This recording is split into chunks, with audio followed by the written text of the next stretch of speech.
46 years ago today, the SS Edmund Fitzgerald sank in Lake Superior. All 29 crew members aboard died. You'd seen pictures of the Fitzgerald, but had no idea how intact it would be. Under the cold depths of Lake Superior is a ghost. Not a human one, but a ship. And the newest video has experts scared. Almost 50 years after the SS Edmund Fitzgerald mysteriously disappeared without sending out a single distress signal, a state-of-the-art underwater drone was dispatched to its resting place. Why did the Great Lakes' largest freighter disappear without a single distress call? Was it a freak storm, or something that could have been prevented? Exclusive drone footage and lost details come together in a tale that alters everything. What's at the bottom of Lake Superior might not only be wreckage, but warning, a ship made for glory. When the SS Edmund Fitzgerald eased into the lake from the shipyards of River Rouge, Michigan, in 1958, she wasn't merely a freighter. She was a floating wonder. 729 feet in length, she was the largest ship ever constructed to travel the Great Lakes. Her job was straightforward: carry massive loads of taconite iron ore from the mines west of Duluth, Minnesota, to manufacturing centers such as Detroit and Toledo. But the ship soon became something more than a workhorse. She became an icon. Commissioned by Northwestern Mutual Life Insurance Company and built by Great Lakes Engineering Works, Fitzgerald was christened for the company chairman, Edmund Fitzgerald, a man who personally prided himself on her delivery. The ship's streamlined white superstructure, burgundy bright hull, and distinctive proportions turned heads. Even non-navigators could identify her beauty and her power. From the start of its manifest voyages in 1958 to the end of slightly more than 700 crossings in 1975, Fitzgerald could claim infinite voyages on the Great Lakes. The vessel was a giant itself, carrying more than 26,000 tons of ore per voyage and earning respect on some days for her record-breaking speed. Among the crews, she was affectionately called the pride of the American side. To others who got glimpses from the shores and bridges, she became a legend in motion of grace. It wasn't so much her size or her looks that made her iconic. It was more or less between the ship and the crew. Love for Fitzgerald created fierce loyalty. A lot of her sailors sailed on her for years. Captain Ernest McSorley, who would later command her in her final voyage, was one of the most experienced men on the Great Lakes. He believed in Fitzgerald. He trusted her power, and so did his crew. Fair weather sailings were times when Fitzgerald could be spotted passing under the Mackinac Bridge. Maybe the view was beautiful enough to awaken the aesthetic sense of the people watching such passages. The entire family would come out and participate in the show, her horn ringing out like a ghostly summons. Kids in port cities recognized her name. Tourists photographed her. Was it not Gordon Lightfoot who later immortalized her in song? But it was not all romance. Under those days were the hardships of work. The Great Lakes are not kind to ships. Weather could change with little warning. Ice, fog, and storms were always their daunting companions. But for 17 years, the Fitzgerald persevered, seeming to sweep aside the rage of the lake. A steel giant facing everything from storm to sun would sweep aside the rage of the lake. So it seemed.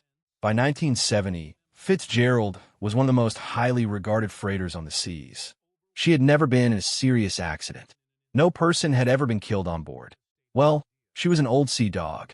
Her reputation was solid as a rock. She was unsinkable in many people's minds, a word which history's pages have rarely dealt with generosity.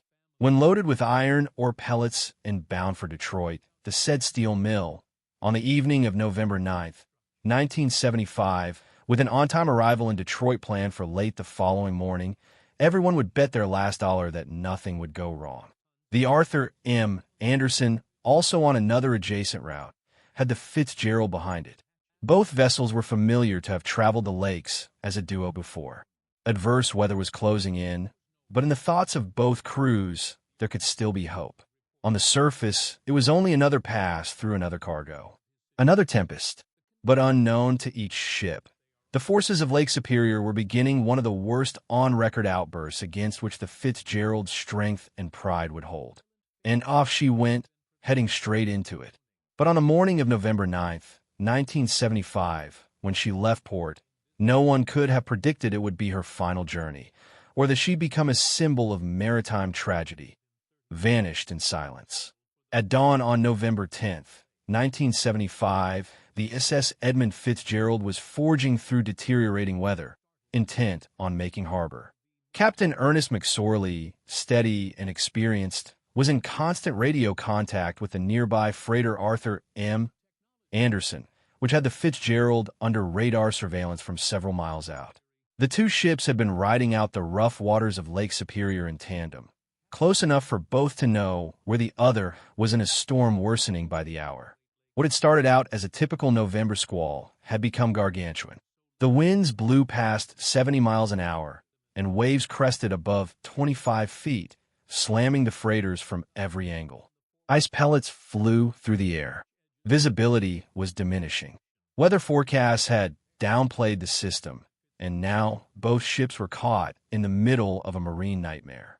In the afternoon, the Fitzgerald was having trouble.